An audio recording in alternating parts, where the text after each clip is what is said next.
আগে কি আসতে পারতে না? আগে কি বলতে পারতে না? তারা কি আগে আসতে পারত না? এই ধরনের বাক্যগুলো আমরা প্রায় প্রতিদিনই বলে থাকি। তো আজকে আমরা এই ভিডিওতে শিখব যে এই ধরনের বাক্যগুলোকে কিভাবে আমরা ইংরেজিতে করতে পারি। এই ধরনের বাক্যকে ইংরেজিতে করার জন্য আমাদের একটা স্ট্রাকচারকে ফলো করতে হবে। সেটা হলো could not plus subject plus have plus V. এক্ষেত্রে আমরা কুড নট না বলে কুডন্ট ইউজ করতে পারি, কারণ স্পোকেন ইংলিশে কুডন্ট বেশি ইউজ করা হয় আর শুনতে বেশ ভালো লাগে। আগে কি আসতে পারতে না? এর অ্যান্সারটা হবে couldn't you have come before. Couldn't you have come before.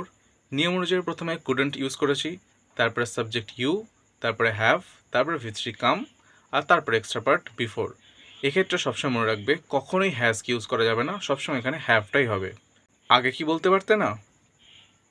Answer হবে couldn't you have spoken earlier. Couldn't you have spoken earlier.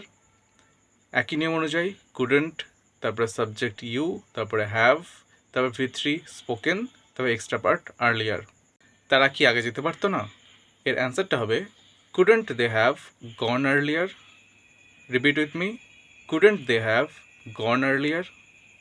এক্ষেত্রে কুডন্ট, তারপরে সাবজেক্ট হচ্ছে দে, তারপরে হ্যাভ, ভি3 গন, আর এক্সট্রা পার্ট আর্লিয়ার।